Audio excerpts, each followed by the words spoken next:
The amazing drama you're about to see is a matter of human record. You may believe it or not. But the real people who lived this story, they believe it. They know. They took that one step beyond.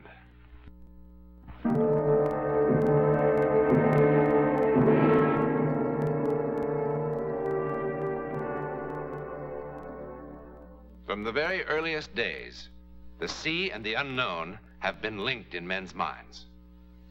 The strange, fire-breathing monsters with which primitive mapmakers filled in the unknown areas have proved to be figments of their imagination. Most of the strange tales of the sea have yielded quite reasonable explanations. But others are part of that irreducible mystery for which every man is free to devise his own explanation. Devise one, that is, if he can.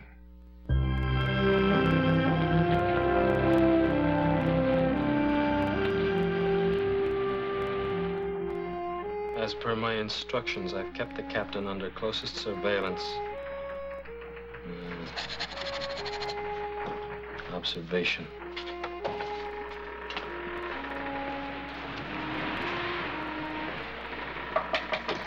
Mr. Blake? Mr. Blake? You got 10 minutes, Mr. Blake? You want some coffee? Yes, come on in. Well, I figured you could use some of this before you go on watch. Well, you figured right, Cookie. How we doing?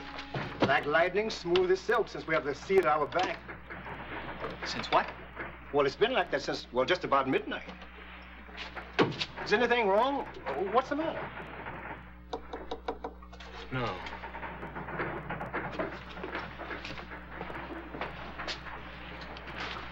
There must be some reason. I don't know. Except maybe the captain. Maybe the captain what? Nothing. Well, everybody knows about the captain. He's old. Yes, he is. Go down to his cabin, give him my compliments, and ask him if he'd be kind enough to meet me on deck. Yes, sir. And Cookie. Sir? Don't mention this to anybody. Very well, sir.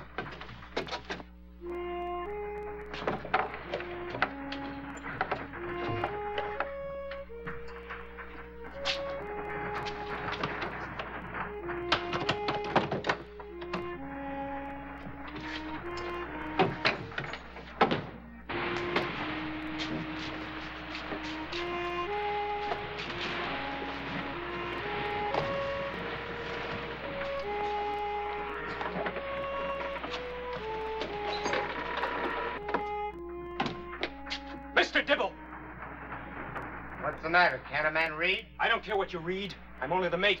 But I'd like to be informed when the course has been changed. What are you talking about? Nobody's changed the course. We've been west by northwest for the last 4 hours. Well, of course we have. You know how far off course that takes us? I wouldn't know. I'm not the navigator. Well, just try to remember that. I'll try to remember, Mr. Blake. You just try to remember what course you put down and don't blame other people. I put down? Take a look.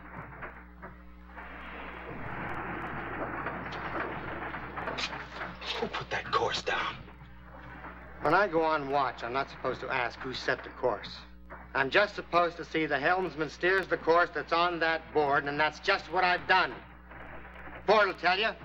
He's had the wheel the whole watch. He'll tell you that board read west by northwest when we came on. That's impossible. I gave the order myself. And the next time, be more careful when you go around. Don't tell me to be more careful.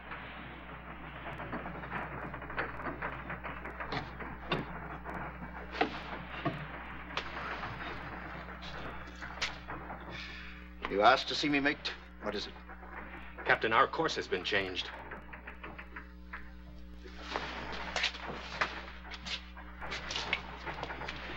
So I see.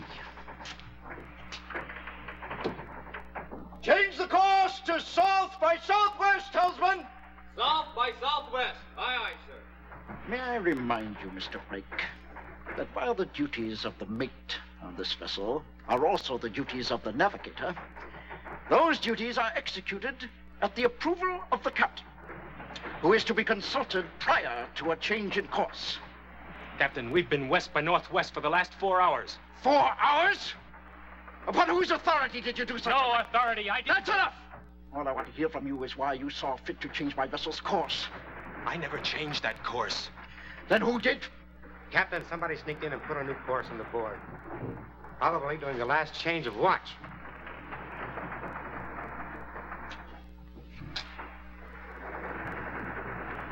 It's possible.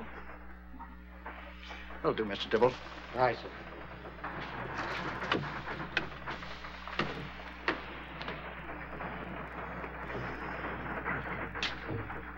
Meaning it's also possible that I'm a liar.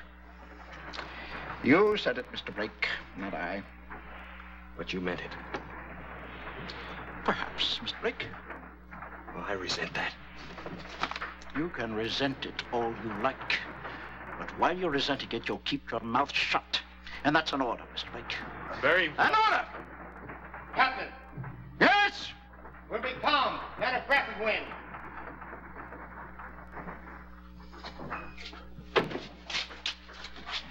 That's not necessary yet, Mr. Blake.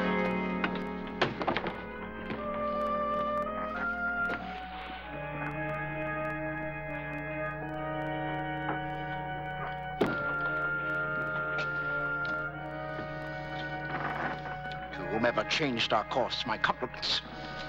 Not only have we lost the wind, we found ice. Ice? Where?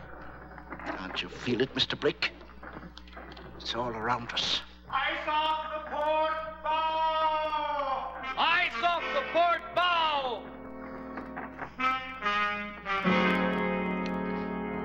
Now, do you feel it, Mr. Blake?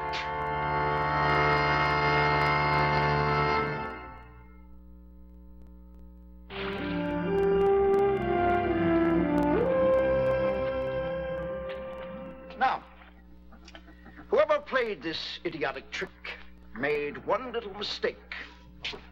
After he finished with his mutinous joke, he forgot to put the chalk back. See? He probably was so thrilled with putting one over on the old captain that he got carried away, and in the excitement, he dropped the chalk in his pocket. Now, since we've got nothing better to do, we'll have a little court of inquiry right here. Your pockets. Empty them out right here. Be quick about it. And turn the linings out so I can see that they're empty. You hear me, Mr. Blake? Yes, sir. Then move. I don't think it's a lawful order, Captain. You don't? An officer has no right to inspect a brother officer's private property. You know, you may be right. But surely you're aware that even if an order is unlawful, it still must be obeyed. Your remedy is to take it up with higher authority when we reach port.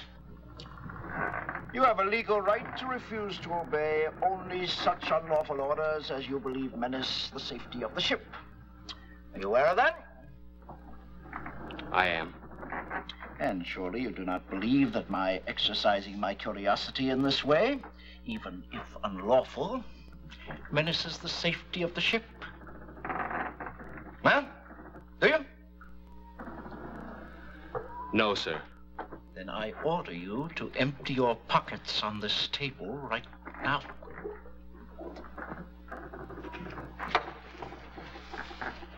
All right. All right, pick it up.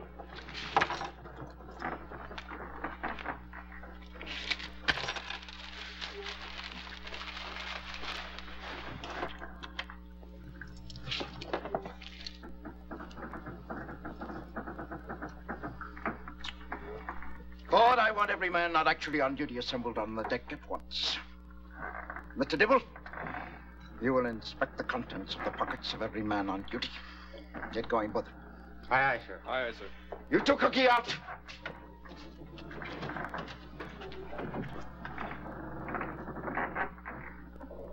This certifies that Walter Blake is a security officer for the Triport Shipping Company and is authorized to investigate conditions aboard the bark Triport Queen,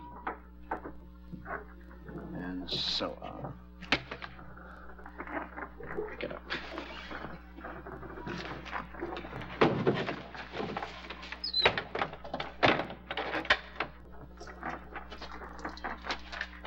In other words, you're a spy. Don't you think I can guess what conditions you're investigating? Me, that's what. Look, it's nothing personal. But you've had cargo damage, and you've been late. Bad weather, bad luck. 3 trips out of 6. 4 trips out of 7.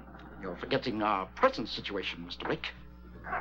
Well, there must be some reason. Oh, surely. There always has to be a reason. Everything has to fit together. Maybe that's true on dry land. But there are things that happen at sea that just don't have any reason. Like how our course was changed? Maybe. You care to empty your pockets, Captain? You're hesitating. Are you sure? Could you have done it and forgotten about it?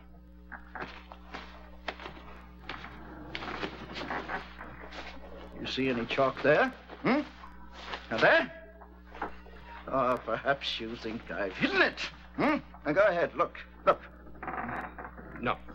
I may be an old man, and perhaps I forget things now and then, but I keep my ship on course. Unless some cheap company spy is so anxious to turn in a nice fat report that he doesn't mind tricking me. That's not my handwriting. Here, look, I'll show you. You could have had somebody else do it for you. You can put that in your report. You can say that I think people are picking on me. Now, there's lots of us old ones that think that. Oh, I've no doubt. Your report will put me on the beach. But you won't write it until you reach port. Until then, you're my first mate and subject to my orders, which are to get out of here and help round up the crew. Get on with it. Yes, sir.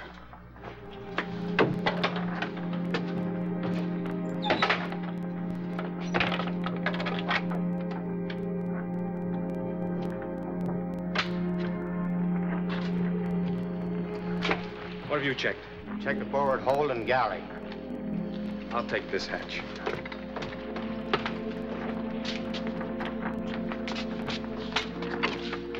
Anybody working down there?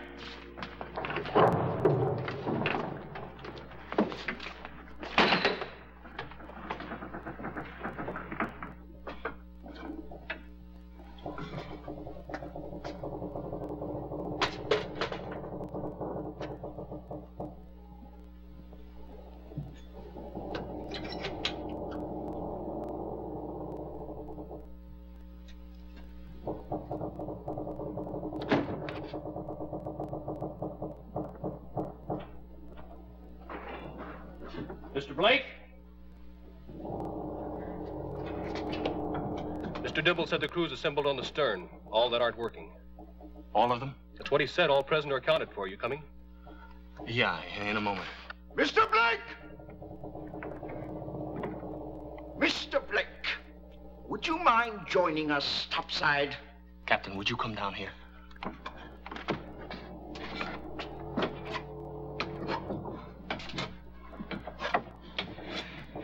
You may not have to search through any more pockets. I think we've got a stowaway down here. If this is some kind of a trick, Mr.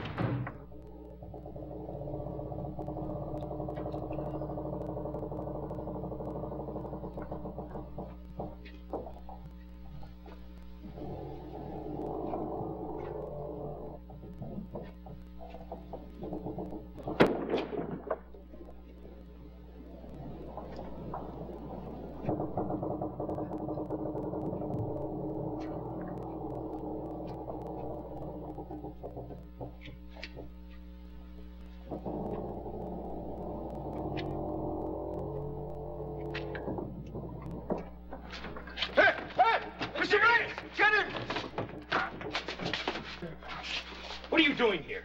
You're soaking wet. Where'd you come from? What's your name? Speak up. You speak English? Maybe he's got papers on him. moves. Put your hands up in the air and turn around. What do you got in your hand? Open it! Open it! It's the chalk. You changed that course. Why? Speak up! Why did you change that course? We've got a wind, Captain. We're underway. Put the irons on him, Mr. Blake.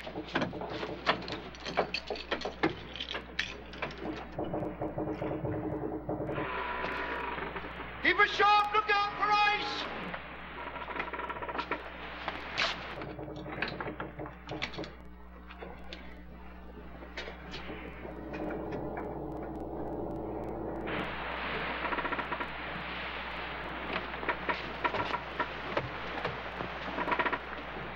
Trim the main!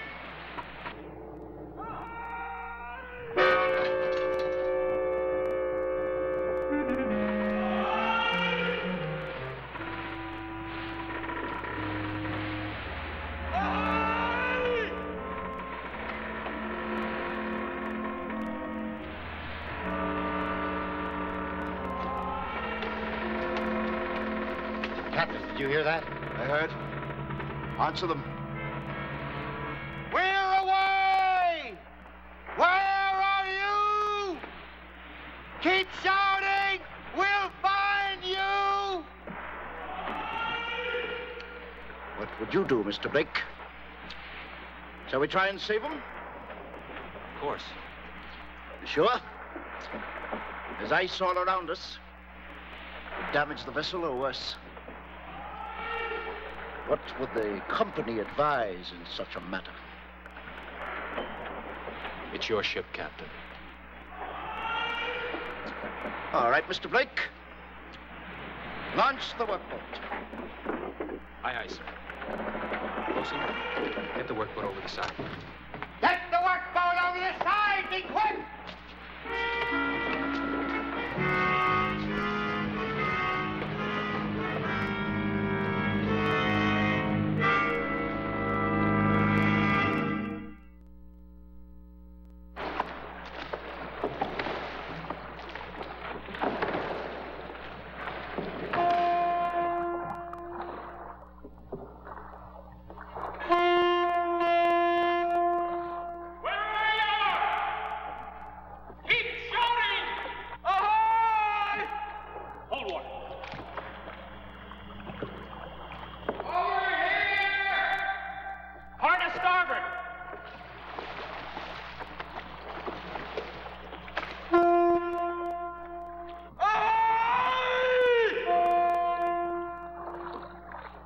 There they are. Thank God!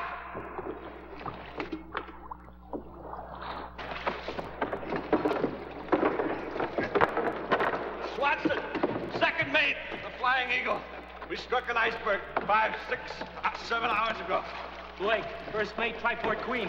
Where are the rest of your men? God knows. She went down fast. That's all it's like. What about him? Navigator. He died almost immediately. Well, pull him aboard. He's entitled to a decent burial. Cut him loose, quick.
What's the matter? No! Break! What do you think's the matter? This lad hasn't been to sea 40 years like you and me. He drags a body from the water, and it takes the billy out of him. That's right, isn't it, Mr. Blake? Isn't that it? Isn't that it?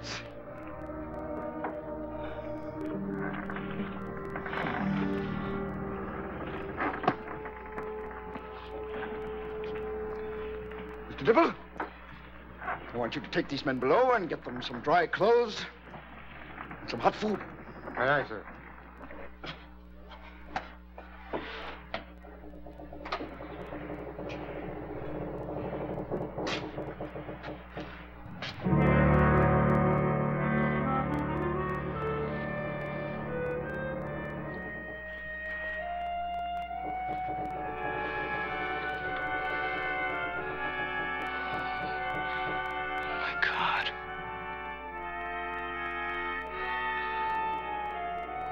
God.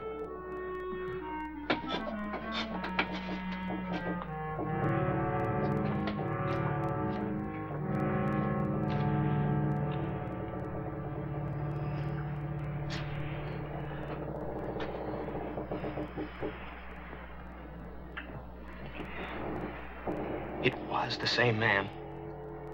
Yes?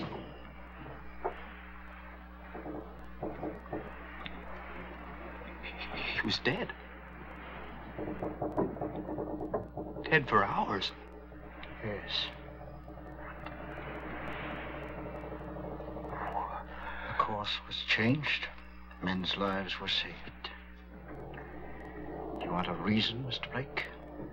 A dry land reason? I don't have one. You saw him. What did you think? What did I think? I thought that the company was right. That I was a very old man.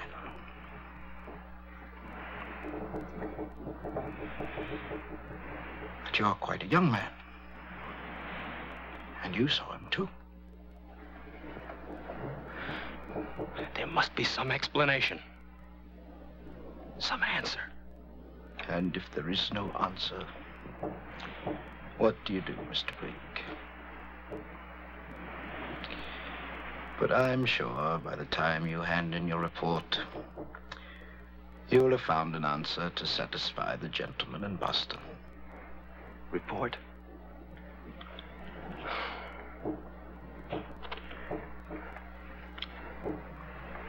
What report, Captain?